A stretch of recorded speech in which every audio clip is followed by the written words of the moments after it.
The Sins of Silvertip the Fox by John Breck. How Nibble Rescued the Red Cow. Never before in the early spring had there been so much excitement down at Dr. Muskrat's pond. Of course, spring's the season for visitors. They were always on the lookout for old friends winging up from the south. The beautiful duck and his mate, who'd warned Nibble Rabbit about the terrible storm, stopped in to wish everyone a happy summer. Then they laughingly beaked their way northward through a flurry of late snow. Bad weather couldn't scare them now. They kept a lookout for old enemies, too, as wise woods folk always must. But there was one visitor who puzzled them. Was he an enemy or was he a friend? Dr. Muskrat himself couldn't say, or rather he wouldn't. But that wasn't what started all the discussion. The visitor was Tommy Peel, and his old dog Watch said he owned the woods and fields. Now, did that mean he owned the woods folk who lived in them? That's what everyone wanted to know, for the woods folk were wild. Could a wild beast ever belong to anyone?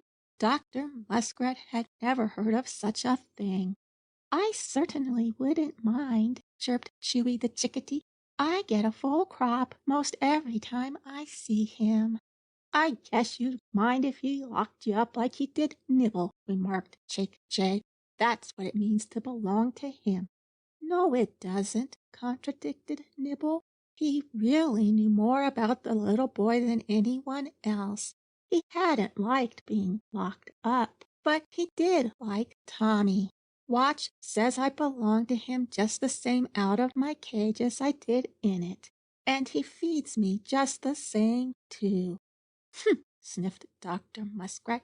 He was wondering if it was that way with traps, 'cause you remember Tommy'd caught him in one and then let him go again, and Tommy'd fed him, too. "You know," said Nibble, "all the beasts up at the barn say."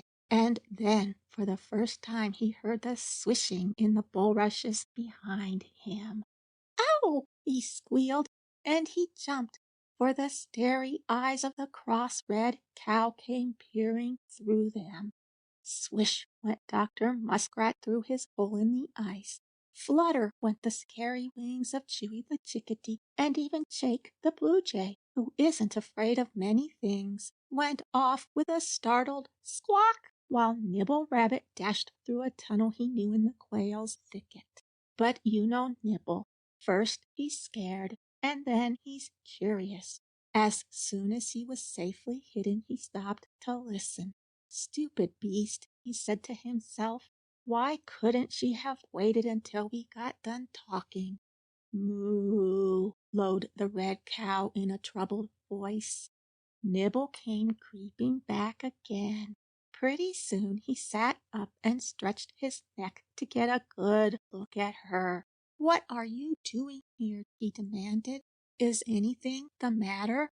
Yes," moaned the red cow, swinging her head restlessly from side to side and looking terribly troubled.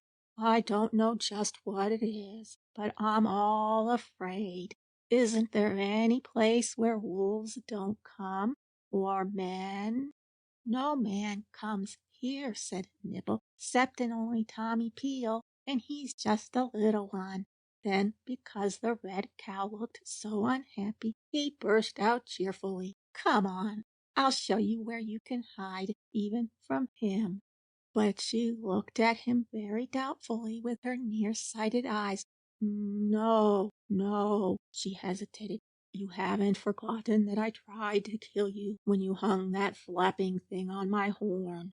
She meant the door of his cage that she jerked off to get at the carrot Tommy Peel had given Nibble for breakfast. But she insisted on thinking that he had fastened the door to her. She was a very stupid thing. "That's all right," he explained. "You let me out of the cage, so we're all fair and square. By this time she was so puzzled she couldn't remember anything, but she could tell that Nibble wasn't angry, so she followed him, and he showed her a fine dry spot on the top of a little hillock, all shut in by clustering thorns, for Nibble wouldn't trust anything but the pickery things for even a cow to hide in. There she stayed, and there she slept very comfortably. Even the cold wind that came up with the sunset couldn't reach her, and Nibble dug down a little way into the mud and ate the top off a mallow root and a couple of plantains for his supper, and then he had to lick himself very dry and clean before he popped into his own comfortable hole. He slept late next morning because he stayed awake puzzling over that red cow's doings the night before.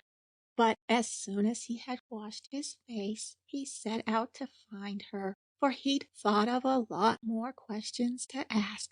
And there she was, crouched down close in her hiding place, with her eyes bigger and starier than ever.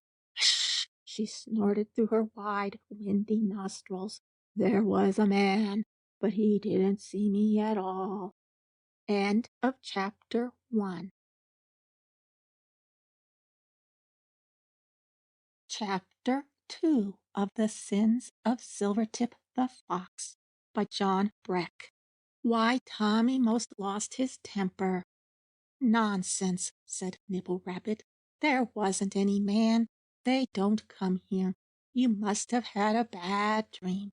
"No, I didn't," she insisted. "I was wide awake, and I saw him as plain as plain." Nibble sniffed the air, but the wind had blown all the scent away, so he didn't believe her.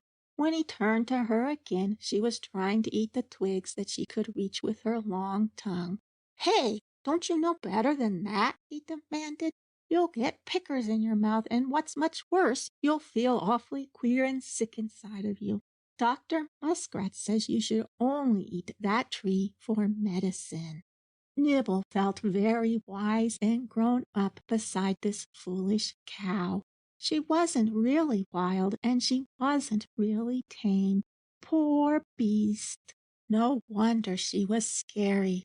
She didn't know enough to be either thing properly. "Come along," he ordered. "I'll take you down for a drink, and then you can eat the willows. If you're like the partridge, you can nip the tips off a cottonwood that your long neck will reach up to." So the red cow hove herself up to her feet, tail first, as is the custom of cows, and followed him obediently, and he showed her the way to the warm spring that was Dr. Muskrat's front door.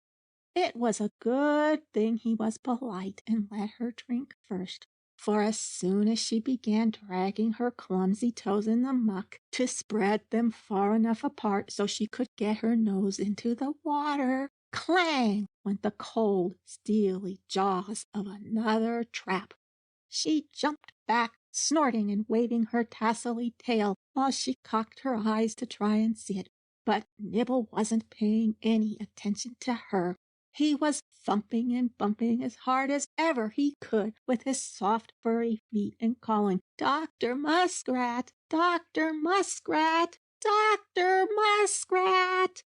"Eh?" said the old doctor as his nose came up out of the water, and the cow snorted at him harder than ever. "What's all this?" He sniffed at her inquiringly. "Oh, Dr. Muskrat!" Nibble almost cried. "Look! It's more jaws!" "Ah!" The old beast examined them wisely and shook his head. "What did I tell you? You can't trust even Tommy Peel. He was just pretending to make friends with us so we'd forget to be afraid and he could catch us again." "I guess you're right," murmured Nibble, but he felt very badly about it, for he really liked Tommy. Just then the red cow spoke up. She didn't understand Dr. Muskrat, but she caught Tommy's name. And although she didn't like Tommy herself, even a stupid cow knows enough to be honest. "I told you I saw that man," she said to Nibble. "Well, it surely wasn't Tommy." it wasn't, snapped Dr. Muskrat. We'll just see about that. He dove again. He came up looking very puzzled. Tommy's jaws are still biting the mud just where he threw them, he reported. We'll watch what he does when he finds these. It was Saturday, so as soon as Tommy had finished his chores up at the barn, he whistled to his old dog Watch and came tramping down the fields with his tall rubber boots. He had a cap full of meal and an ear of corn in his pocket.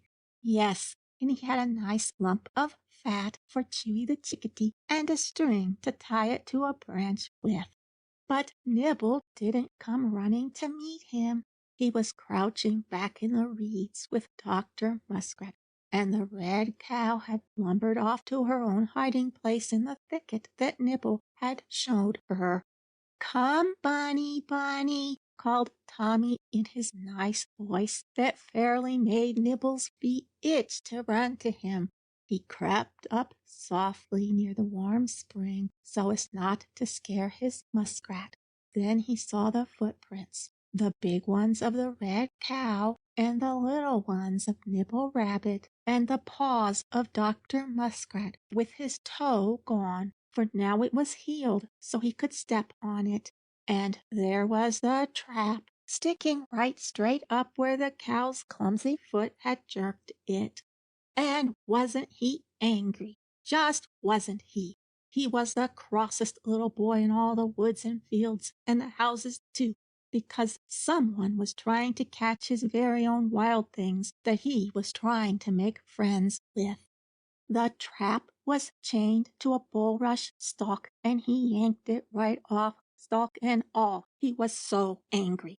And then he did something that showed he was really learning to think quite like a wild thing.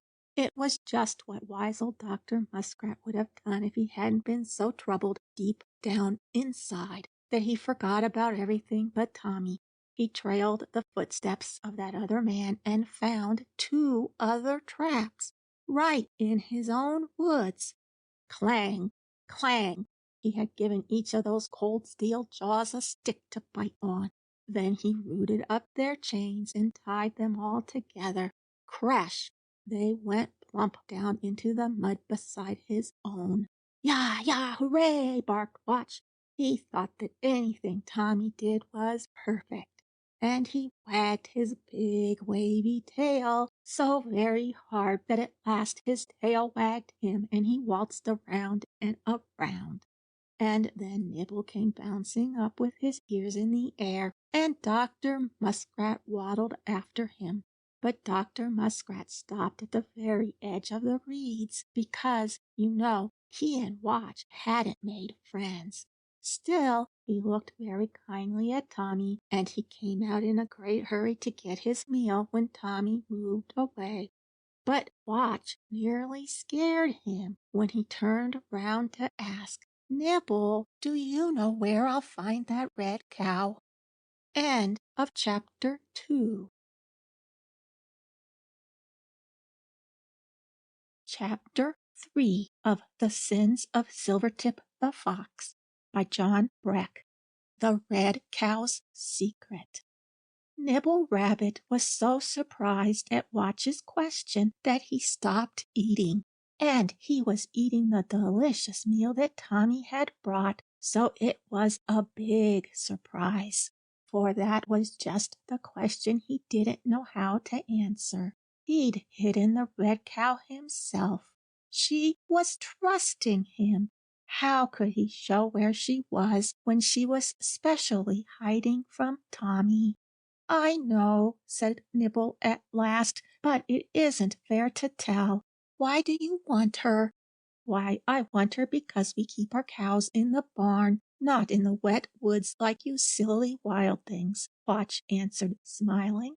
"It doesn't matter anyway. Do you think I can't go sniffing around and find her for myself if you won't tell?" And he ran out a sly pink tongue. "Well, she's all wild and scary, especially of men," pleaded Nibble. "You remember how she chased Tommy before? You'd better take him to the barn first and come back after her alone." Nibble still had an idea that Watch herded Tommy Peel the way he did the cows. "That's perfectly true, Bunny," said Watch, and he went bounding off ahead of his boy, urging him to hurry as though he had something particularly interesting to show him. And he had, but he didn't know it.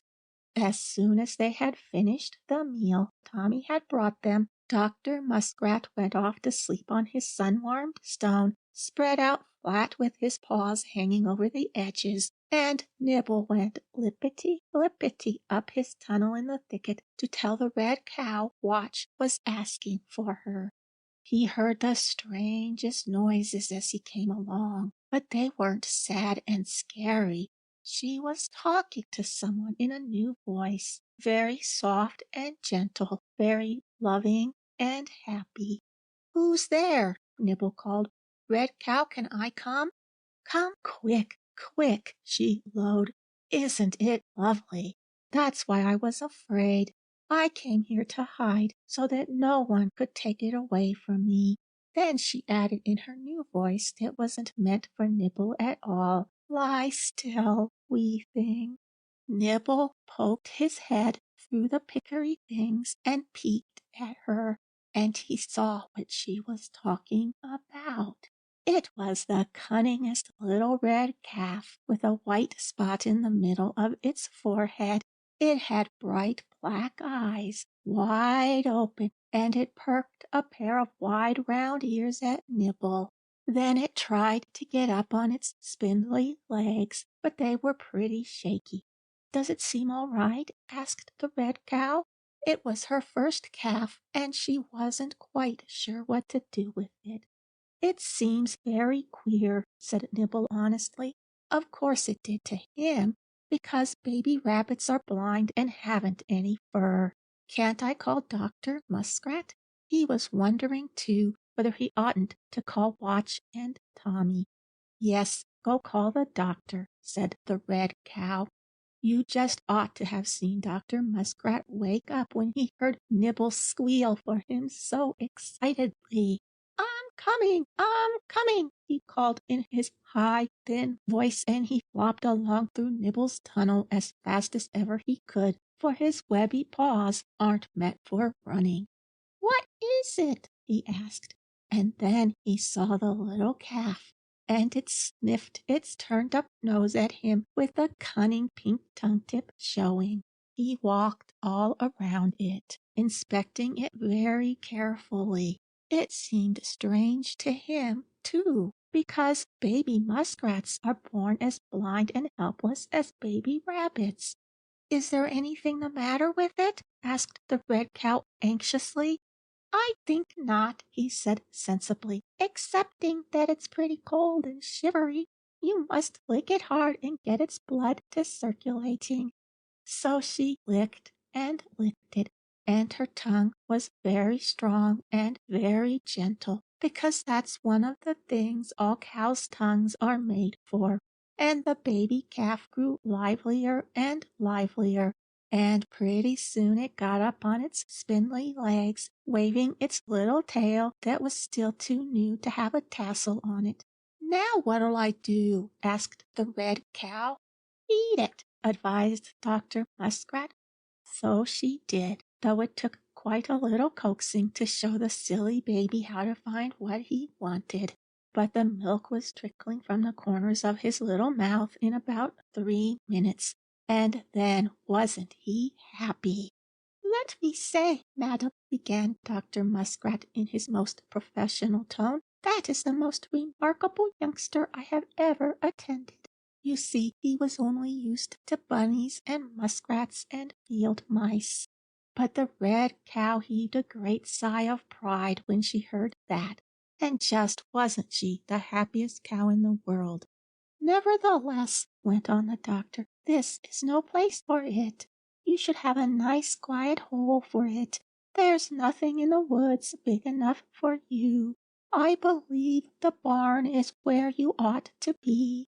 "But they'll take it away from me," moaned the red cow, getting all scary again. "Not if you trust Tommy," put in Nibble Rabbit eagerly. "Madam, "If you'll take an old muskrat's advice," said the doctor, "you will place your confidence in Tommy Peel." He used those long words because they sounded wise and important, and the red cow was really impressed. "All right," she agreed, and on the word Nibble Rabbit darted out across the broad field and down the pasture where he could see Watch and Tommy Peel. End of chapter 3. Chapter 4 of The Sins of Silvertip the Fox by John Breck. Why Louis Thompson didn't enjoy his visit. "Watch, come back!" Nibble squealed breathlessly when he caught up with Tommy and the old dog in the end of the pasture. "Come back, and bring Tommy too. I can tell you the red cow's secret. She has a little new baby calf, and she says she'll trust it to Tommy Peel." "Arrgh!" barked Watch, very pleased and proud because the other animals were beginning to love his Tommy, and he turned right around to follow Nibble. But of course Tommy hadn't heard a word they said. They talked too low, for one thing, and they used all sorts of sign languages, too, for another. He thought Watch was chasing Nibble, so he shouted and scolded and called him a bad old dog. But Watch only wagged his tail and kept right on. Meantime, something had been happening back at the pond. The strange man who set all those strange traps had come to look at them, and the red cow heard him. But she wasn't scary anymore because she had her new calf and she meant to take care of him. And she didn't mean to let anyone else in the world but Tommy Peel lay a hand on him. He had a nice meal of warm milk inside of him, and he'd gone to sleep. Besides, Dr. Muskrat was still there to look after him. So out of the thicket she bounced and after the man. "Moo!" she roared, just like the first cows did when they told Mother Nature they'd punish the wicked wolves for themselves if she gave them their teeth again. But you remember Mother Nature couldn't do that, so she gave them horns longer and sharper than the teeth of any wolf. The red cow's horns certainly were. So that strange man climbed up the nearest tree to get away from them. "Get out!" she snorted. "Go away from here!" But of course he couldn't, because she was walking around and around the trunk of that big tree, roaring at him and sending the mud over her shoulders with her big horny toes. Only she never thought of that because she was rather stupid. Then Watch came bouncing up and he barked and snapped very fiercely, but Tommy just laughed. "Oh, Louis Thompson," he jeered, "you will set your traps in my woods, will you? See what you get now." For this was the greedy boy who had sold him the trap that wouldn't work. "You'll see what you get if that crazy cow takes after you," yelled Louis. Tommy was just a little bit afraid, for the cow was watching him with that scary look in her eyes. But he wasn't going to let Louis Thompson know it, so he stood perfectly still and called her, "Come, Bossy! Go, boss!" "Go along, red cow!" barked Watch. "I know!" squealed Nibble. "I can see Jake Jay's present sticking right out of Tommy's pocket. Ask him for that ear of corn." Now the red cow was really very hungry. She reached out her sniffing nose. Tommy didn't move, so she picked the corn right out of his pocket with her long curling tongue. And then he laid such a gentle hand on her that she knew she wouldn't be afraid of him ever again. So here was Tommy Peel stroking the red cow's neck while she ate the corn he had meant to give Jake Jay. Here, too, was Nibble Rabbit enjoying the haws off a wild rose bush the red cow had trampled down, while old Dr. Muskrat watched the red cow's sleepy new baby and pricked his ears to hear all that was going on. Even Watch the dog was happy. He was lying at the foot of the tree with his nose on his paws as though he expected to stay there all day and wagging his tail. But Louis Thompson, perched on one of its branches in the cold wind, was very unhappy. Whenever he moved, Watch would raise the hair all along his back and growl, and the red cow would roll her scary eyes at him. "Hey, Tommy!" he called. Drive off those brutes and let me come down." "No, I won't," said Tommy. "This is 2 times you've cheated me. You cheated me with that old trap, and now you tried to come over here into my very own woods and catch my very own beasts. That's stealing. I'm going to let them watch you while I go up to the house and get my father to come for you." Of course, not one of the woods folk knew what he meant, but they knew he was very angry. "Oh, please, please don't do that," begged Louie. "I'll promise never to set foot in your woods again. Honest, cross my heart and hope to die, I will. Please let me go this time." Nibble sat straight up and listened hard, for Louie sounded just like Chatter Squirrel the night of the terrible storm when he was so terribly afraid. "My whiskers, but isn't Tommy wonderful?" he breathed to Watch. "You and the red cow can scare that man when you can reach him, but Tommy scares him without doing anything." And he came up close to Tommy's tall rubber boots and cocked his head on one side, trying to see how Tommy did it. "I know you'll promise," Tommy was saying, "and you'll keep it too, or else I'll know about it." He just meant he and Watch would find Louie's footprints. But Louie saw that rabbit sitting by Tommy and looking exactly as though he were talking to him. "And if you want your traps," Tommy went on, "you'll have to get that muskrat to find 'em." He just meant he'd thrown them into the pond. But Louie Thompson didn't know what to think of that. He guessed perhaps he'd better leave Tommy Peel and his wild things very much alone. End of chapter 4.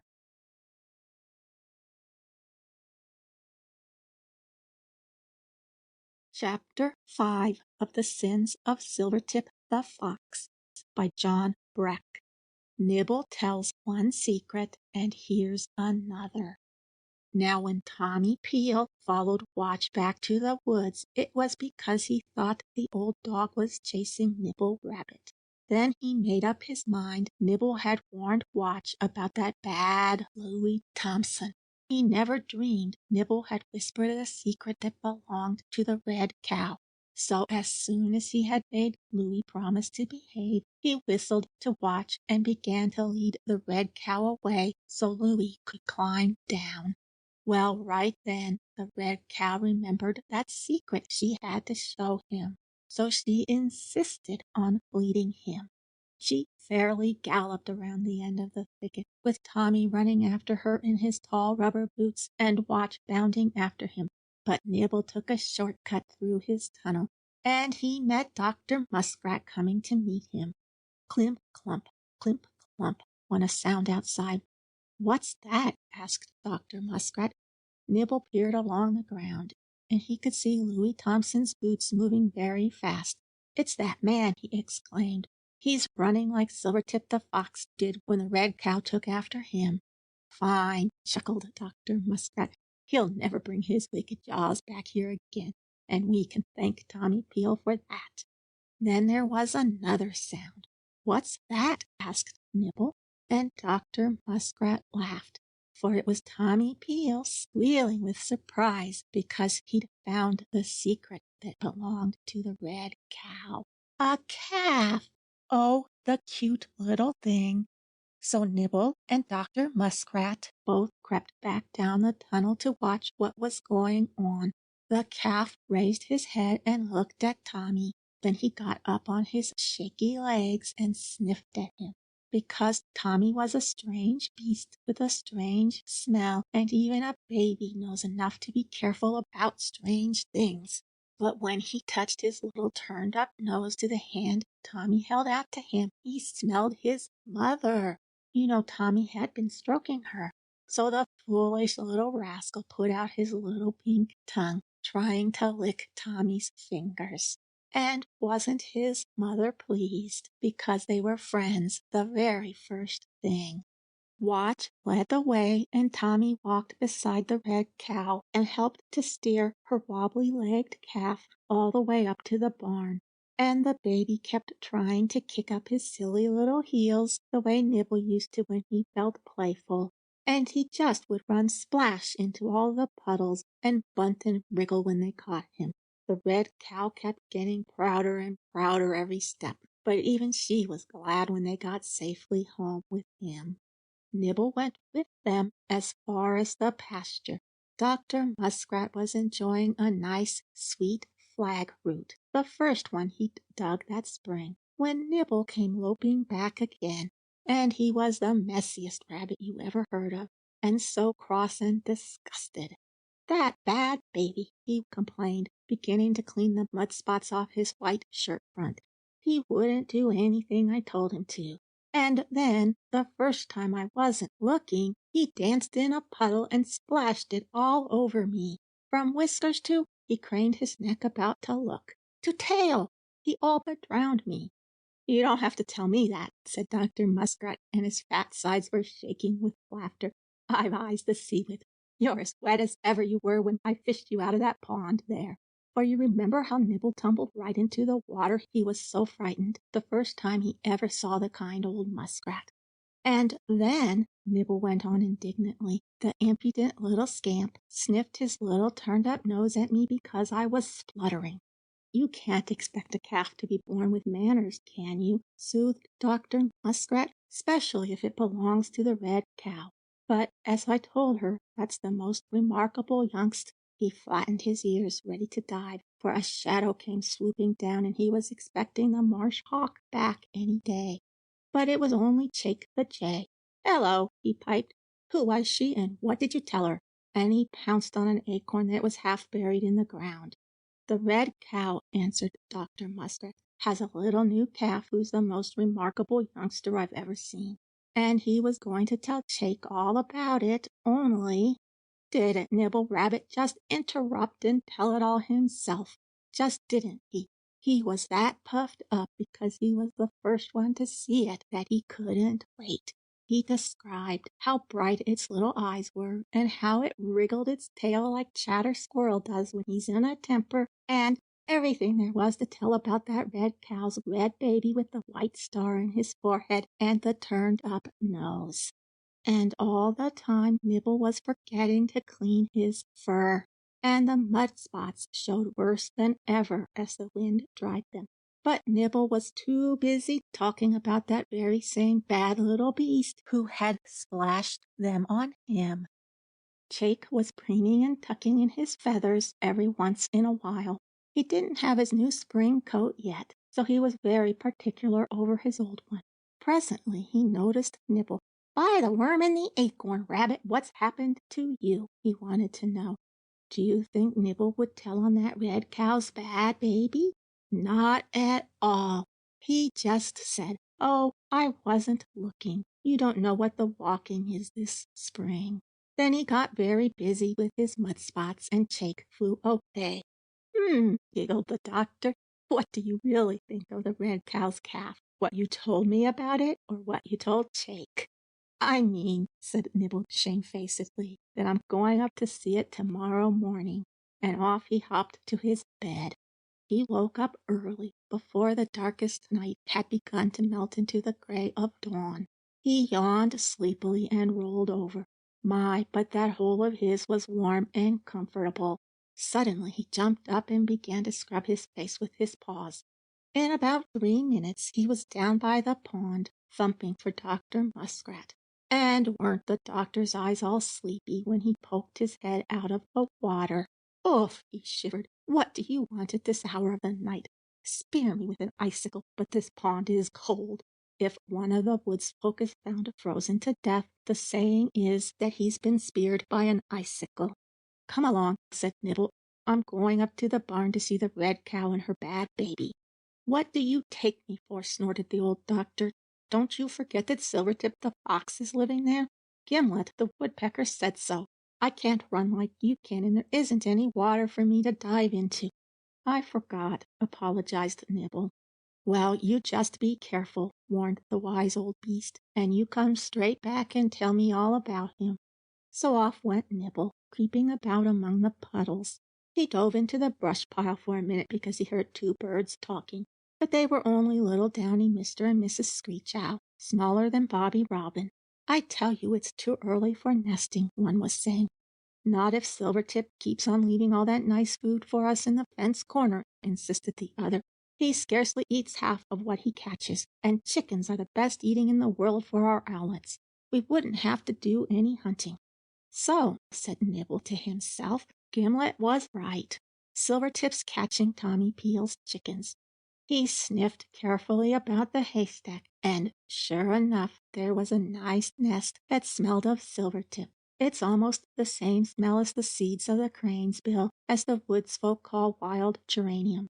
It was empty, so Nibble cocked an ear at the chicken coop. Sure enough, there was a tiny rustling in the straw.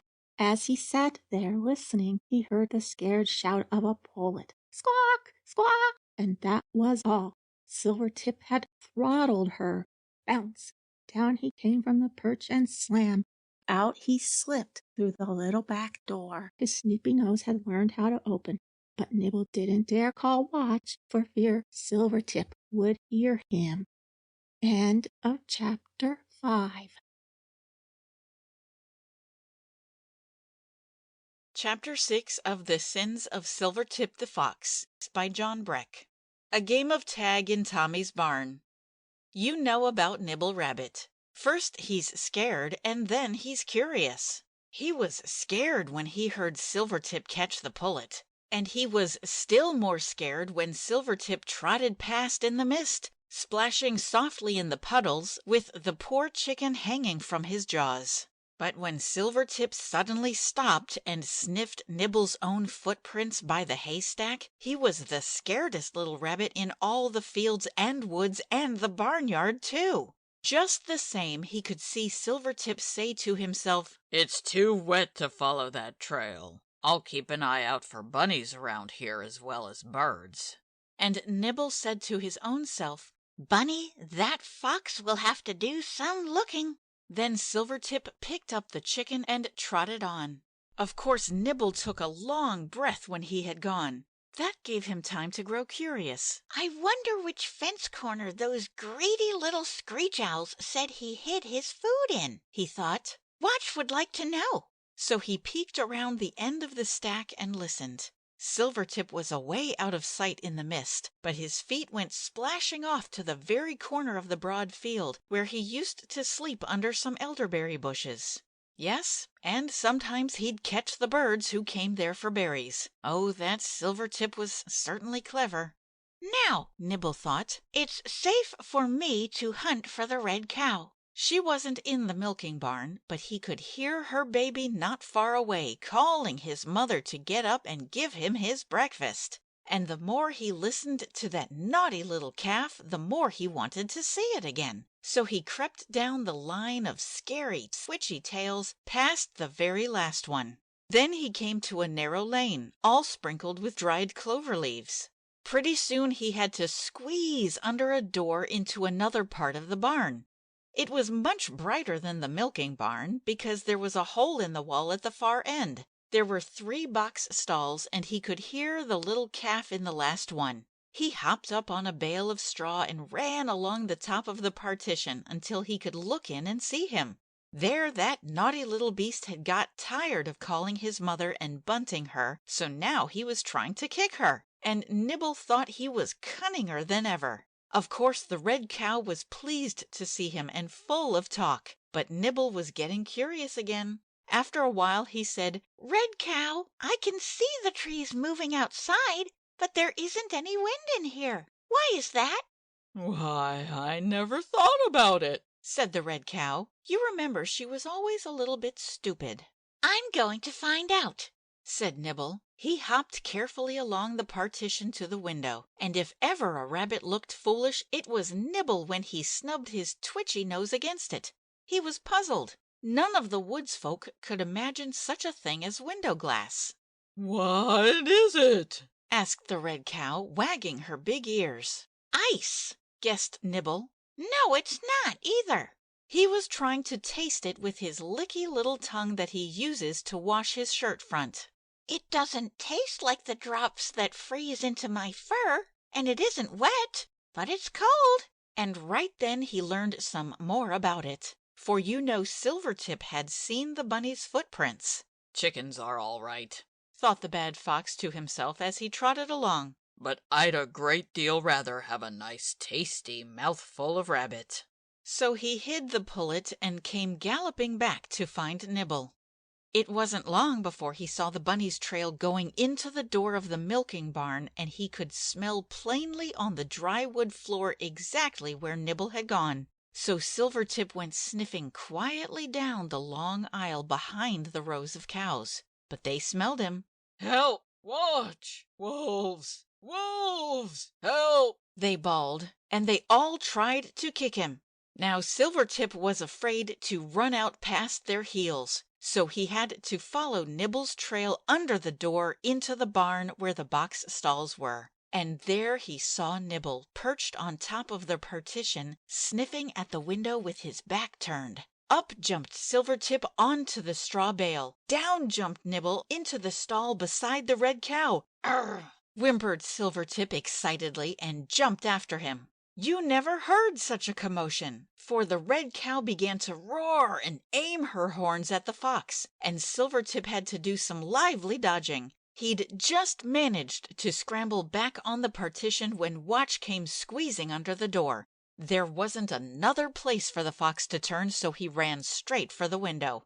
Wow! He whimpered as he hit it, but it was too late to stop. Crash! He went right through it and landed plump on the floor of a wagon that stood beneath it. Then he went galloping off to the woods as fast as he could go, holding up first one foot and then the other, for he couldn't make up his mind where he was hurt the most. And his nose felt as if a bee had lit on it, and his eyes were so bunched up he could hardly see where he was going. And he had a new slit in the ear Mrs. Hooter had nipped. He was pretty badly damaged. And he was grinding his teeth and blaming poor Nibble Rabbit for every bit of it. For no one who thinks himself as clever as Silvertip can get into trouble without finding some way to think somebody else made him do it.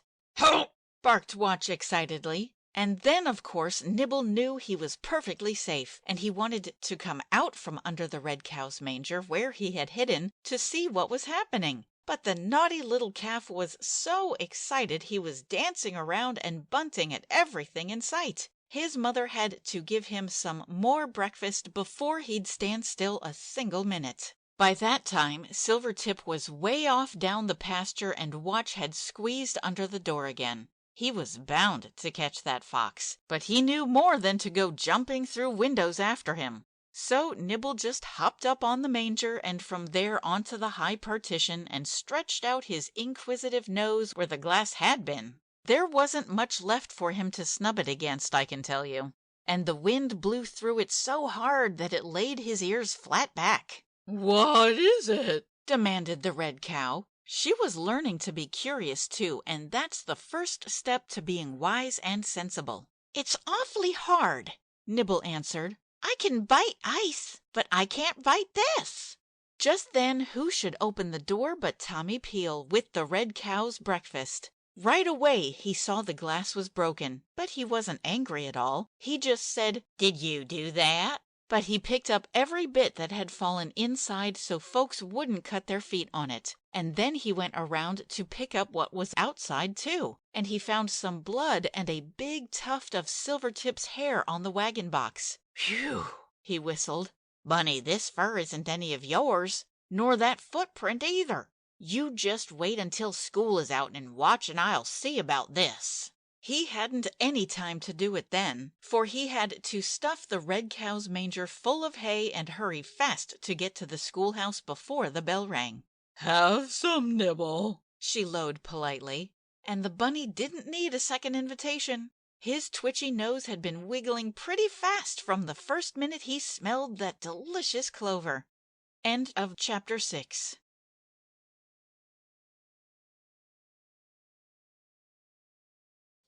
Chapter 7 of The Sins of Silvertip the Fox by John Breck. The White Cow begins a story. If the smell of that delicious hay in the red cow's manger made Nibble's nose go fast, the taste of it made his hungry little jaws go still faster.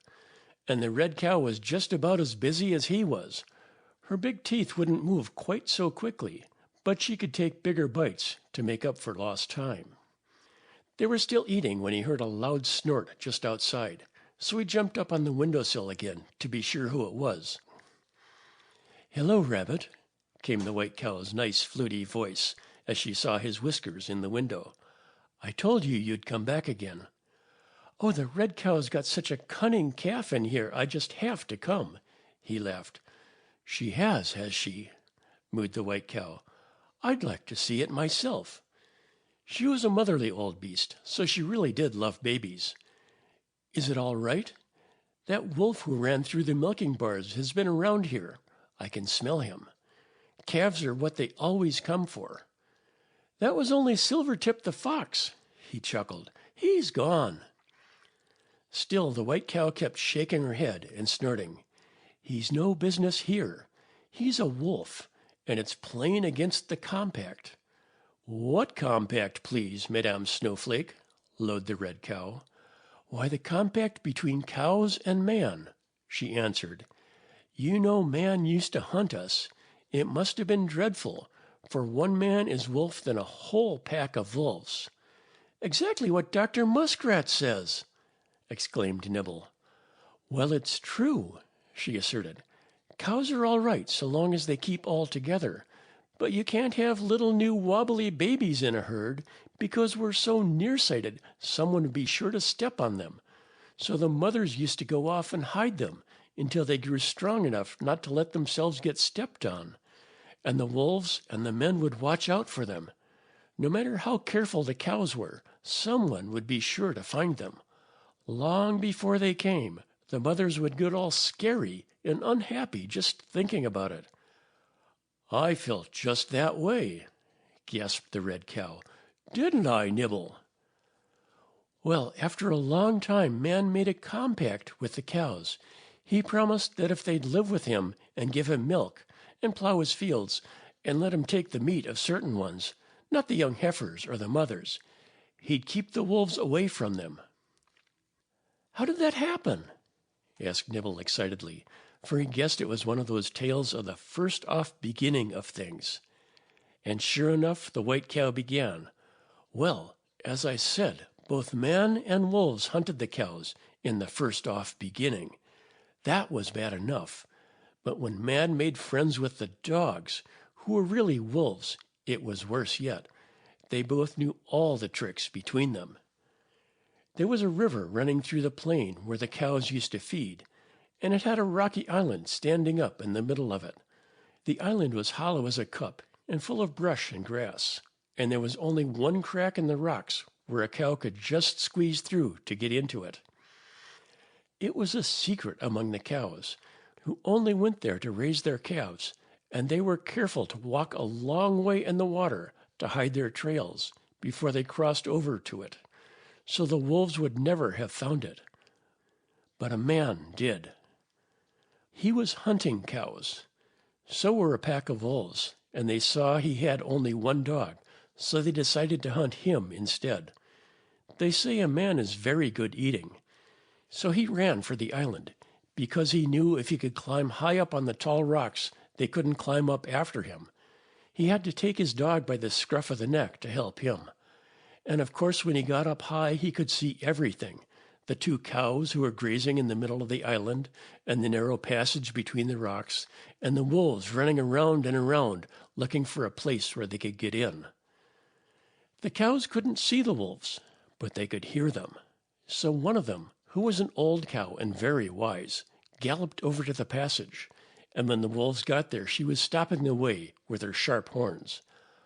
I don't know how long she could have stayed there, for there were a great many wolves and only one cow, but the man was wiser yet.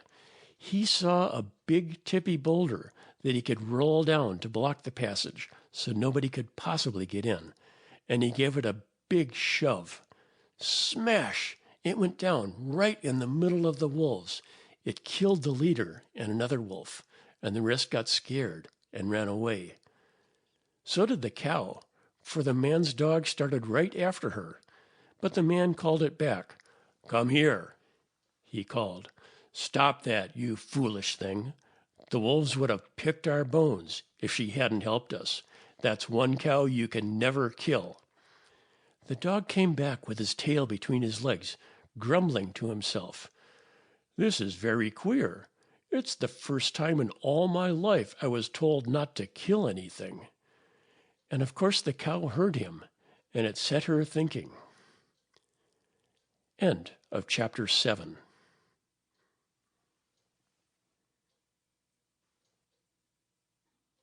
Chapter 8 of The Sins of Silvertip the Fox by John Breck. How the man's wife made the compact with the cows. The white cow stopped talking quite as though she had finished her story. But Nibble Rabbit and the red cow, who were listening with all their ears, both broke out. "Please, Mrs. Snowflake, you haven't said a word yet about the compact." "Pickery thistles!" she exclaimed. "So I haven't.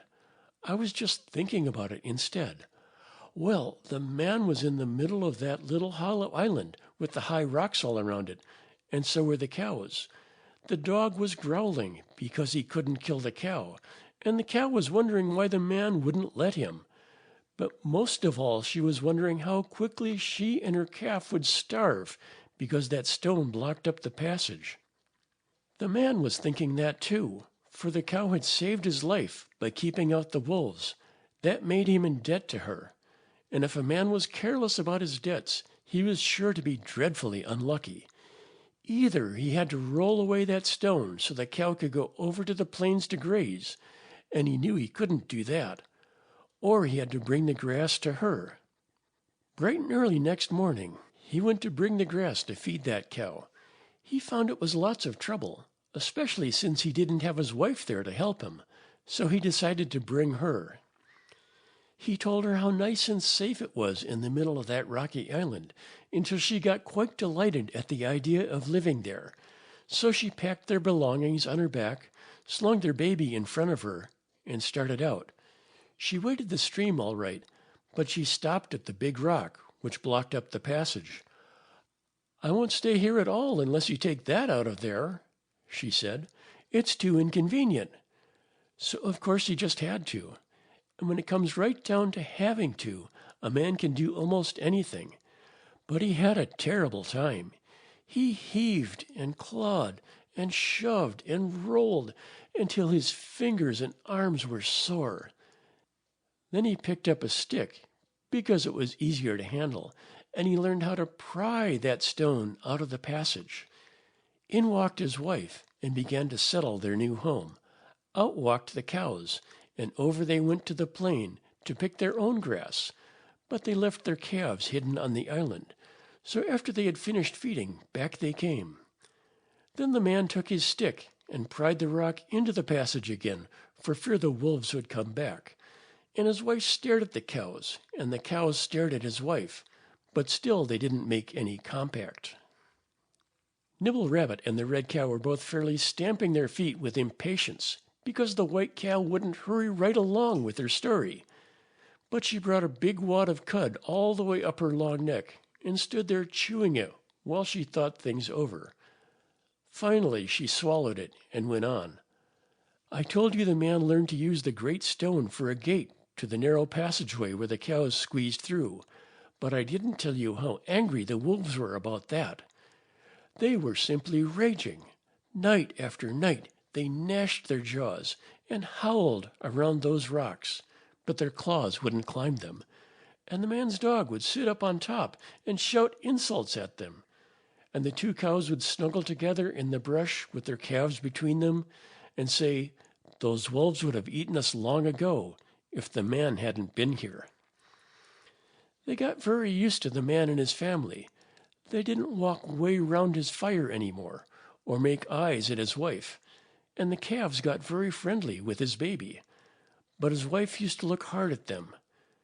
'It's all very well to take care of the cow who saved your life,' she'd say to the man, 'but how about that other one?' 'Well, what about her?' he'd answer. 'She isn't any trouble.'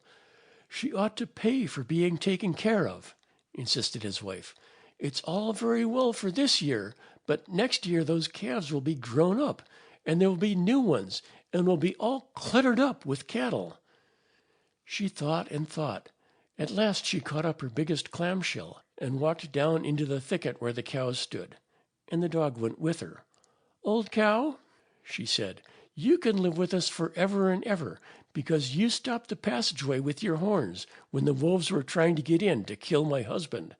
Young cow, you will have to pay something if you're going to live with us." And with that, she tried to milk the young cow into her clamshell. The young cow didn't like it a little bit, but she was afraid of the dog. And besides, the old cow argued, "You have milk to spare, and you'll never have any place as safe as this. Let me talk to her." So the young cow gave in and let herself be milked. But the old one said to the woman, "We'll stay with you and give you milk so long as you see we get food and water and protect us from the wolves.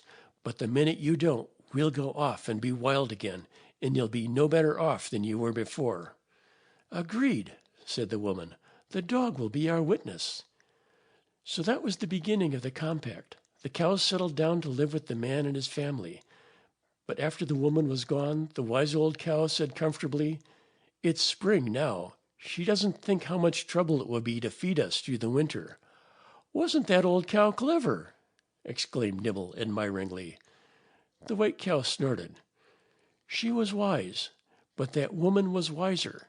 She knew that if she waited long enough, there would be cattle on that island who hadn't any milk, so she and the man could bargain some more with them.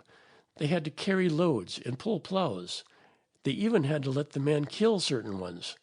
They didn't like that a little bit, but the wise old cow argued, it's better than being hunted by both wolves and men. So they finally gave in. It really was a good bargain for us, finished the white cow thoughtfully, but it was a better one for the man. After he learned to build barns as safe as that island, he gave up hunting. End of Chapter 8. Read by Rich Brown, Minneapolis, Minnesota.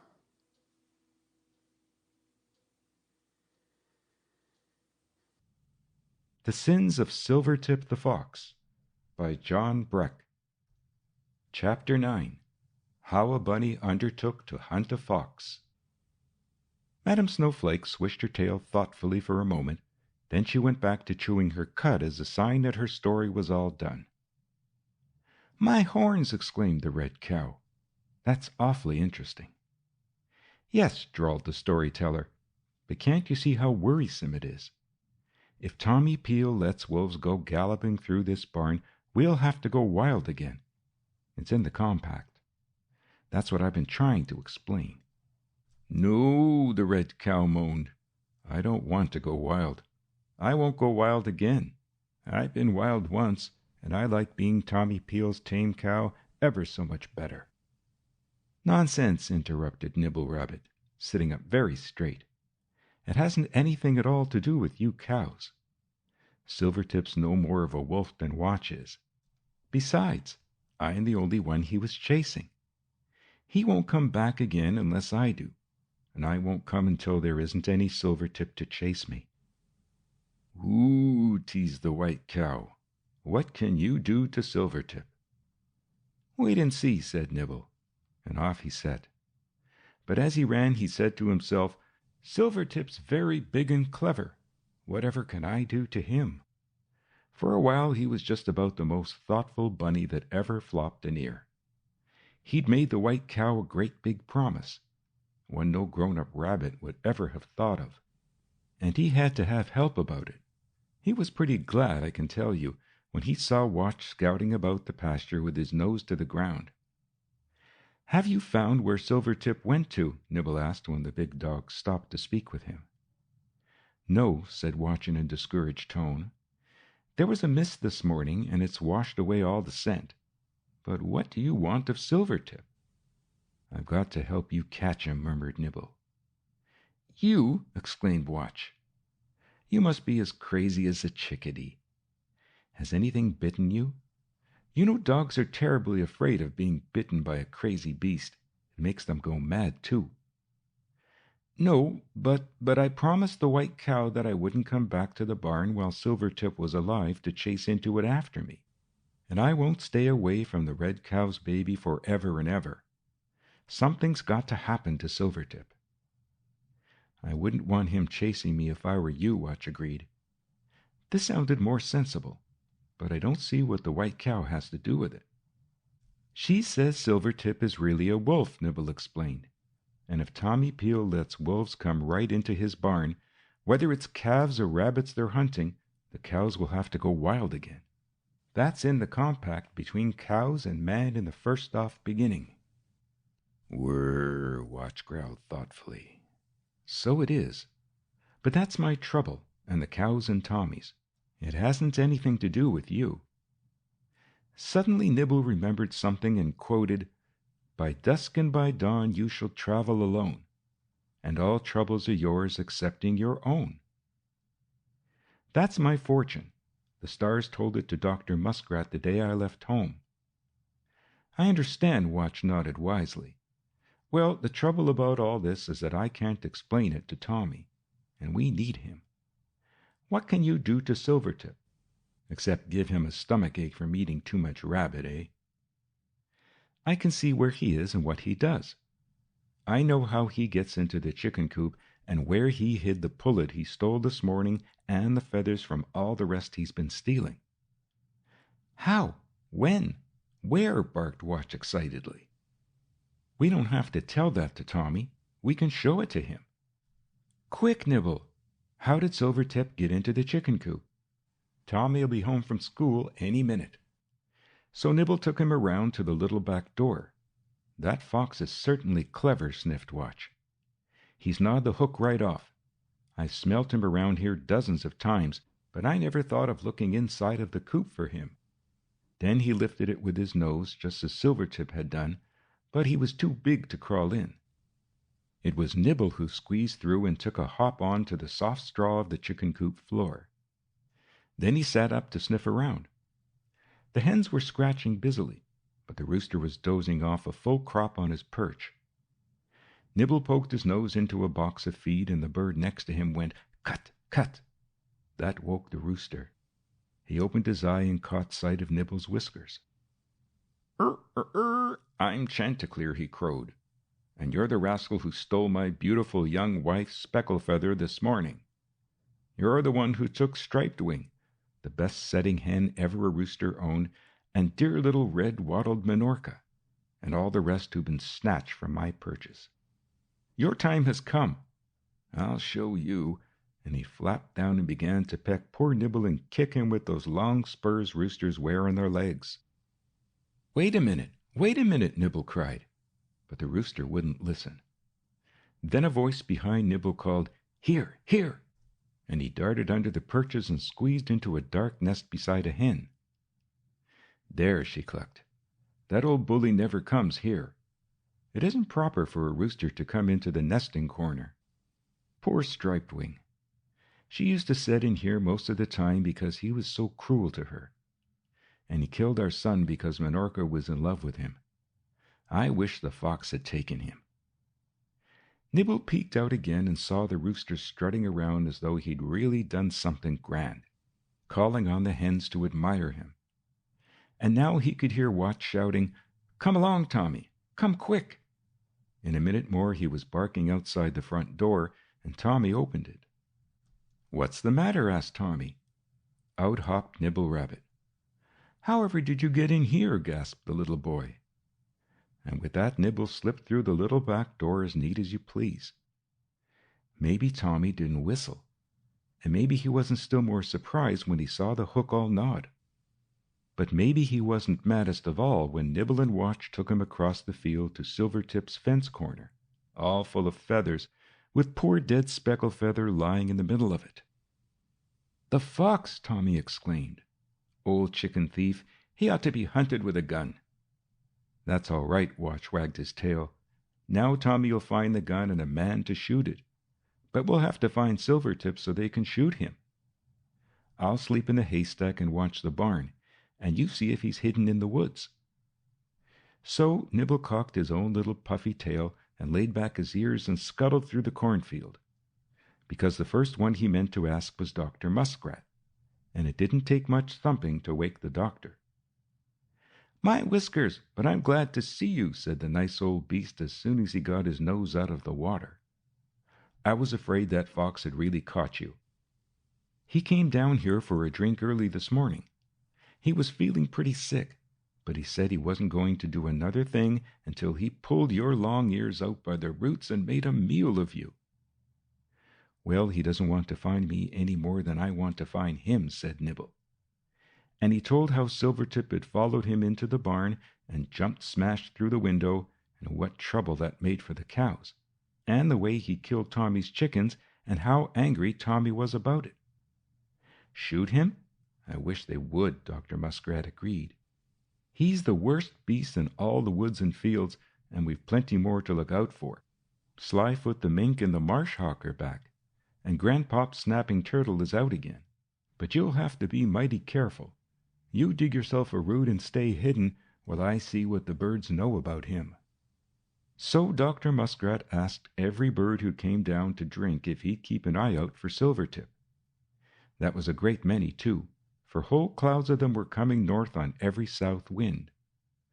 But they were all so busy about courting and nesting it was 3 days before Dr. Muskrat had any news. Late in the evening, a whippoorwill came dipping down like a great feathery moth and called softly, "Dr. Muskrat." Then he perched on the doctor's house and whispered, "Silvertip's living in the hollow log that shadows my last year's nest. He's still too sick to hunt anything but frogs and tadpoles and the eggs of us poor ground birds. But the minute he can gallop, he's going to get that rabbit. He lies there growling and swearing about him." Nibble couldn't hear what the whippoorwill said, and that was lucky, because he was lying very still in the quail's thicket with those screech owls perched right above him. End of chapter 9.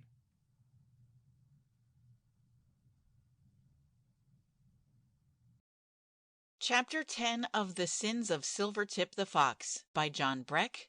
The Wicked Plot of the Bad Little Owls. As soon as the whippoorwill had finished whispering the news about where Silvertip was hiding, he flew off so quietly that even the doctor couldn't hear him. Then the wise old beast raised his queer, thin call, almost like a whistle, to tell Nibble Rabbit he was wanted, and swam quite as quietly to the place in the bulrushes by the pond where they always met. But no Nibble came.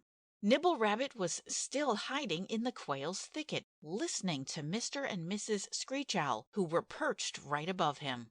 "That bird's telling him about Silvertip," said one. "If it had been any other bird in the woods, he'd have spoken so we could overhear him." "I wish he had," said the other. "We picked that last hen so clean we'll have to hunt for ourselves if we can't find him. I wonder what that muskrat wants of him. He's been asking every bird who came down to drink for the last 3 days. I heard Shake the Jay talking to Chee-Wee the Chickadee about it just when I was going to sleep this morning." "What did they say?" demanded Mrs. Screech Owl. The lady owl is always the more thoughtful. They both live in trees. Silvertip never bothers them. "I didn't understand," said her mate. "Jake was insisting that they must all hunt hard for Silvertip.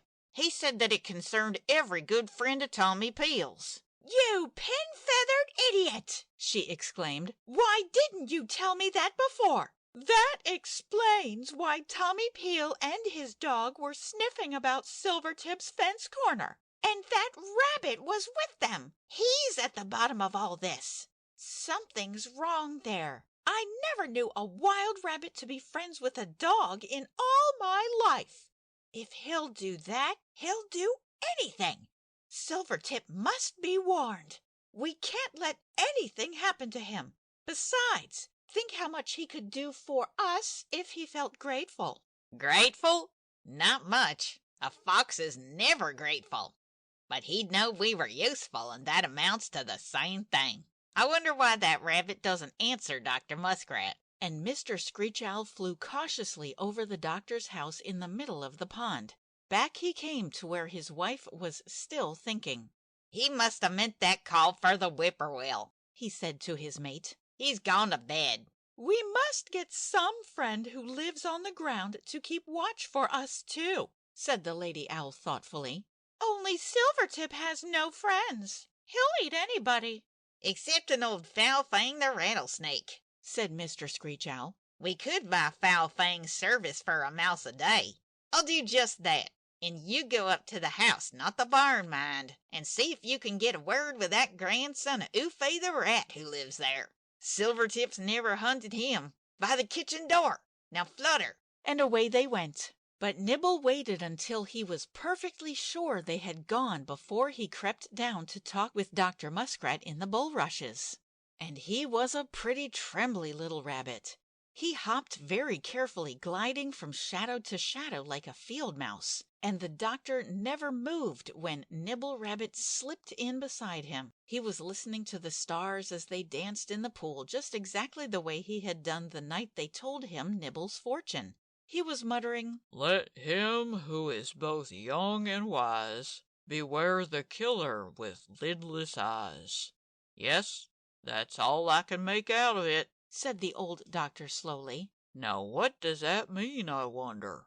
"I know," gasped Nibble. "I know. It's Foul Fang the rattlesnake. The little owls don't want us to catch that fox Silvertip because he catches chickens and leaves their bones for the owls to pick. They heard Chake the Jay and Chee-Wee the Chickadee talking about it. So the he-owl has gone out to hire Foul Fang to help them.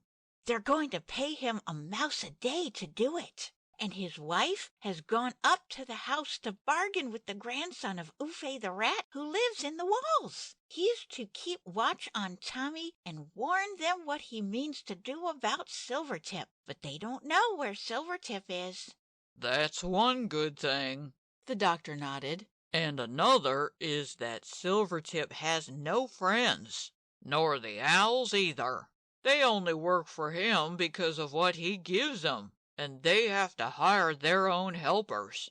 Now all the woods know how you help anyone who's in trouble, and Tommy Peel has quite a few friends. I can't see whether this warning is for you or for Tommy."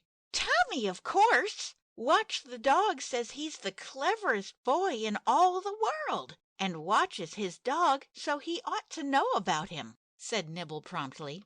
"Huh," laughed Dr. Muskrat into his whiskers. "Well, for a rabbit, you know a thing or two. What cheers me up is this. The stars never warn about something that's surely going to happen. They warn so you can be careful and escape your enemies. Now I'll set every bird who drinks here at the pool to keep watching for Foul Fang. And I'm going over to the stump right now to send out word to all the field mice." "And I'll go back to the brush pile," said Nibble, "and listen to the bad little owls when they come to their hole in the morning." Off set the rabbit, lippity-lippity, scudding under the brush and over the shadows and through the grasses, until he snuggled down in a nice little pocket where only a mouse could have found him, and about dawn he heard the screech owls. "It's all fixed," said the he-owl. "I found Foul Fang, and he knew where Silvertip was because he'd already smelled him. Snakes say they smell anyone instead of seeing him. And when I squawk the signal, he'll rattle and Silvertip will hear it and run. I didn't find Silvertip because he stayed out hunting too long." "Fine," said his wife. "And Tommy's gun is all ready to start in the morning." End of chapter 10.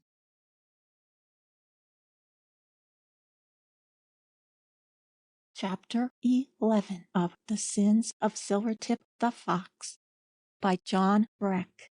Why the Little Owl's Plans Went Wrong. Tommy Peel got up early, very early on Saturday morning, and took care of his cows, for this was the day he was to hunt Silvertip the Fox with a gun. His big cousin Sandy had come with his hound Trailer. Sandy was to do the shooting, and Watch took Trailer into a quiet corner and remarked, "I don't want to be unpleasant, but it's a fox, not a rabbit, we're going to kill, and if you so much as yelp at another thing, I'll tear the hide right off you." And Taylor opened his big brown eyes and promised to be very careful. All the woods and fields were ready, too, for the fox killed a great many things besides Tommy's chickens. Everyone hoped Tommy would kill him, everyone but little Mr. and Mrs. Screech Owl and Foul Fang the rattlesnake, who was hiding that very minute in the leaves in front of the fox's log. Nibble wanted to warn Watch, but when he saw Trailer sniffing along beside him, he didn't dare. So off he set toward the woods, and Watch and Trailer followed him. Pretty soon Trailer said, "I thought you weren't chasing rabbits." "I'm not," growled Watch. "He's showing us where the fox is hidden." And maybe that didn't set Trailer wondering. Just then those bad little owls stumbled past, bumping against the twigs, for they fly badly in the daytime, but they never reached Foul Fang, for Jake the Jay, who was another of Tommy's friends, was lying in wait for them. He had his whole family to help him, and what they did to those bad little owls! Meantime, Nibble was going slowly and carefully on the lookout for Foul Fang. "Stop!" shrieked Chewy the chickadee from a branch above him. "Foul Fang's right in front of you. I saw him move a minute ago, but I can't see him until he moves again." Nibble froze in his tracks. Foul Fang was ahead. That strange dog was behind him, but he knew he mustn't let anyone pass him. He waited until the dogs were very close. Then he darted past them, right to Tommy's feet, calling, "Foul Fang! Foul Fang!" "Wait!" barked Watch to Trailer. "Something's wrong." And he ran and caught Tommy by the coat to stop him. And of course Trailer and Tommy's cousin Sandy stopped too. "What's up?" demanded Sandy. "I don't know," said Tommy, "but there's my chickadee and here's my rabbit. Something's frightening them." "There, there, look!" squeaked Chewy, dancing about on his twig like a crazy bird. Foul Fang raised his ugly head to sniff at them. Then he wound into his striking coil. "Bzzz!" began Foul Fang's rattle. Bang, bang went Sandy's gun. "A snake! No wonder they were frightened!" exclaimed Sandy. "Lucky that rabbit saw him."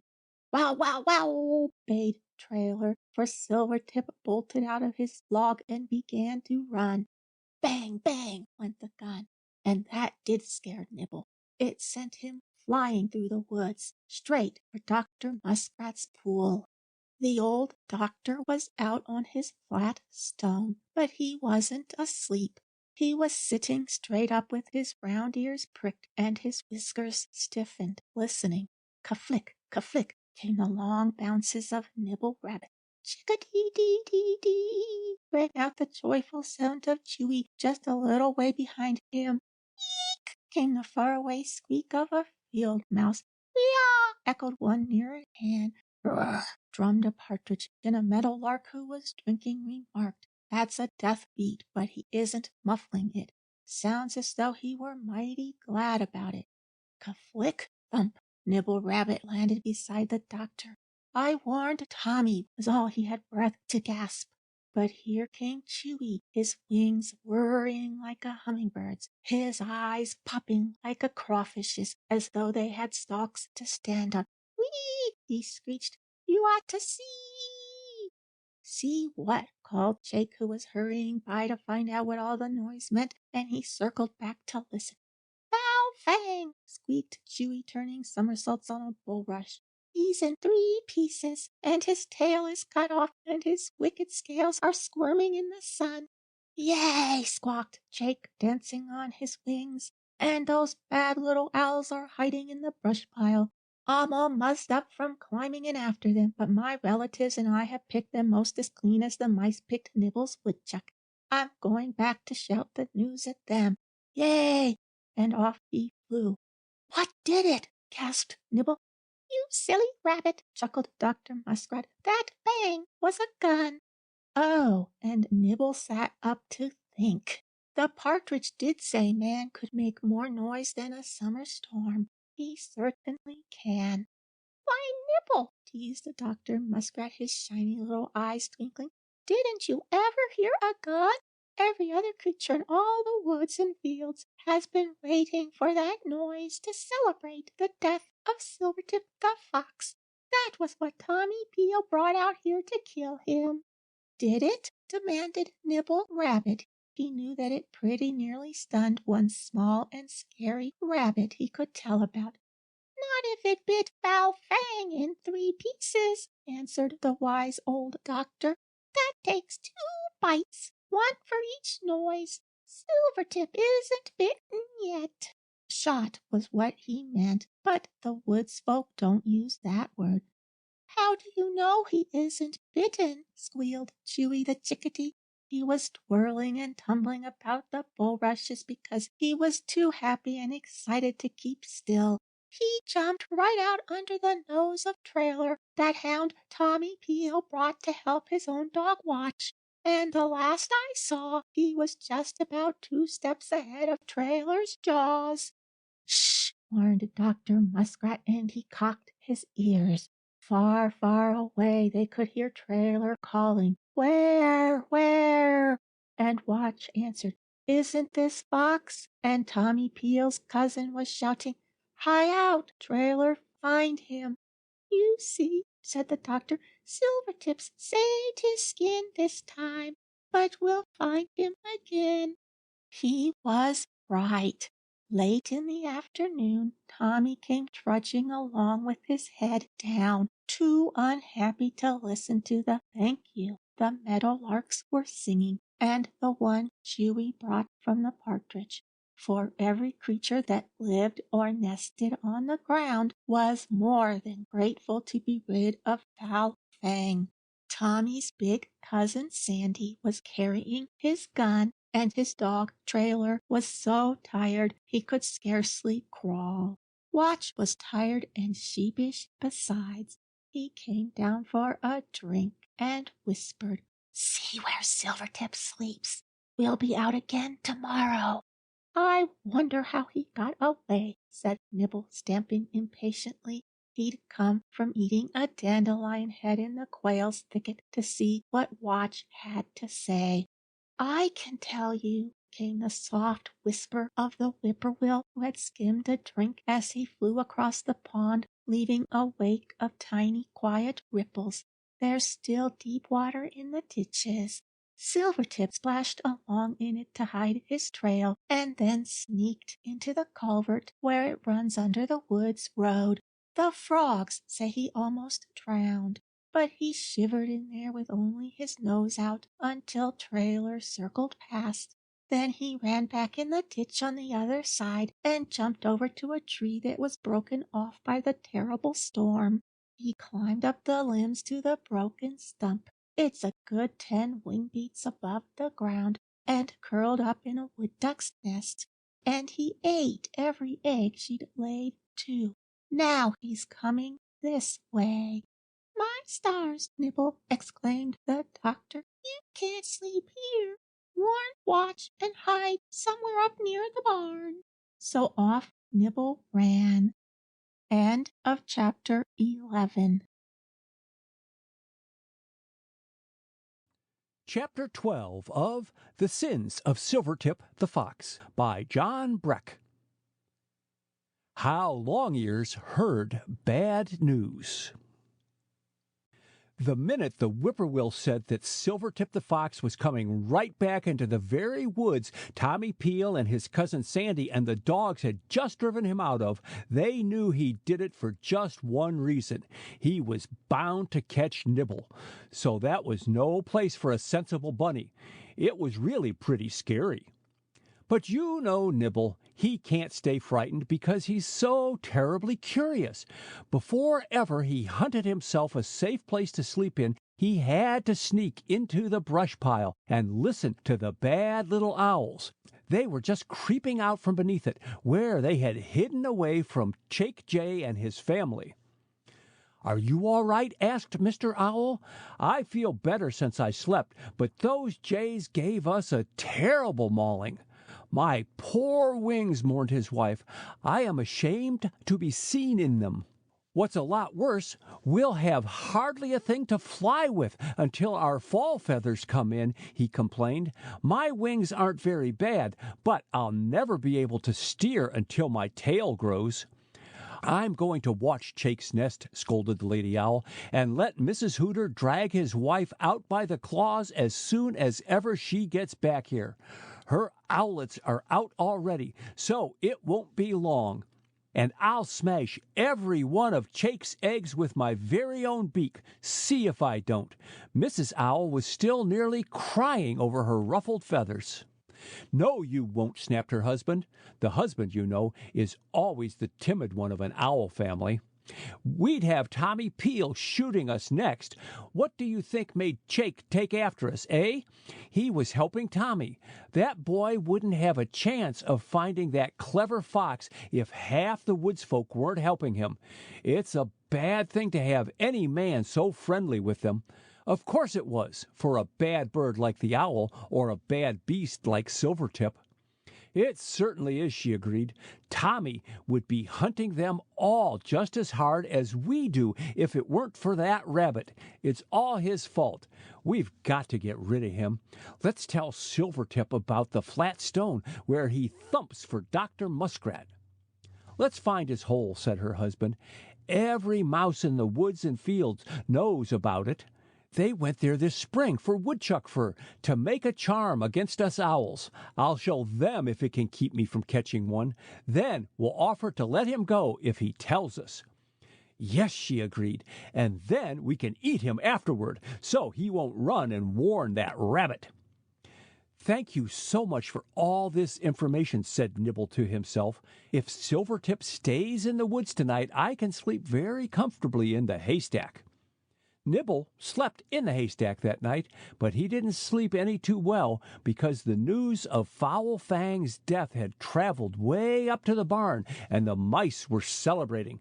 Besides, he had to sleep with one ear up, listening for Watch. He heard the old dog padding past early in the morning, before even the birds were awake, and thumped to call him. In another minute, Watch and Trailer the Hound, who was with him, were sniffing at the door of Ophi the Rat's old tunnel under the hay. "What's on your mind?" the big dog whined softly. "Trailer won't chase you." "I know he won't," Nibble chuckled. "I'm not going to run for him.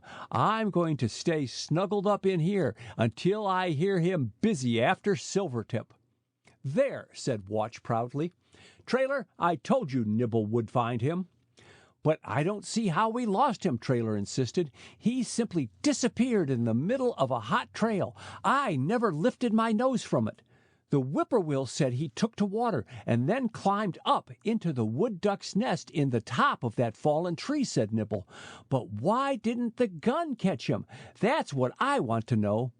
"The gun's a stupid thing," Trailer explained. "It bangs twice, and then it has to be fed again before it will do any more."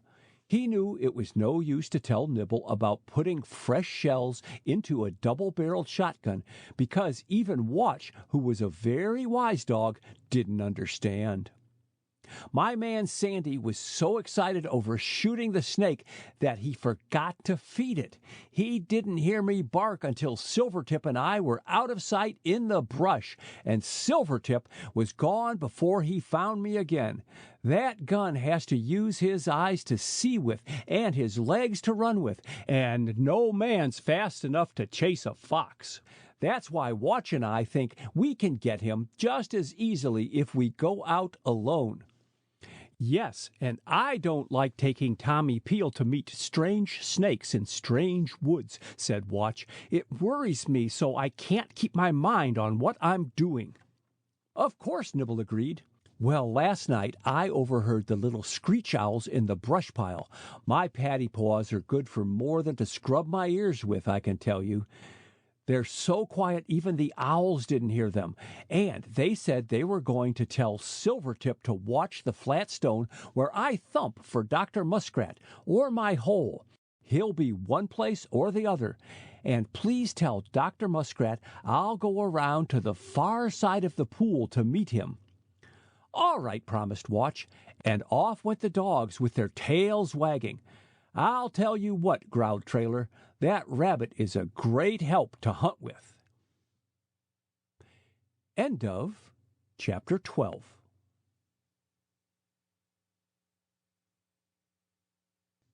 Chapter 13 of The Sins of Silvertip the Fox by John Breck. How the Great Hunt Ended. Nibble Rabbit cuddled down comfortably in the bottom of the haystack. Pretty soon he heard Trailer bark. "Ow! Here, watch! Quick, catch him!" They didn't get him that time either, thought Nibble as Trailer's voice settled down to the hunting call. But I guess Silvertip's too busy to hurt me, and I must tell Dr. Muskrat to keep away from that flat stone. So off he went to the woods as fast as ever his paddy feet would carry him. But he didn't go straight to Dr. Muskrat's pool. He ran around the lower end of the prickly ash thicket where his hole was and jumped across the brook. Then he came up on the far side of the pool and hid in a clump of willows. Deep in the woods, he could hear Trailer still baying. Everything else was very still. He thumped softly. Is that you, Nibble?" came the startled voice of the old doctor. "Watch sent me over here, and I fell asleep. We sat up all night watching Silvertip, Whippoorwill and I. He slept curled up on that rotten log just behind your hole." "Then the little owls did find a field mouse," said Nibble. "They said they'd make one show it to them and then eat him just so he couldn't tell me." "Well, that's just what they tried to do," and the doctor's eyes twinkled. "But he managed to wriggle away when he got there and popped right into it. And he dug along the big root that runs up into the mouse tunnels and was down here for me to put a moss-seed poultice on his claw wounds while they were still watching your doorway. A doctor knows pretty much everything that goes on, I can tell you." "And Silvertip?" asked Nibble. "Oh, that hound all but caught him," the doctor explained.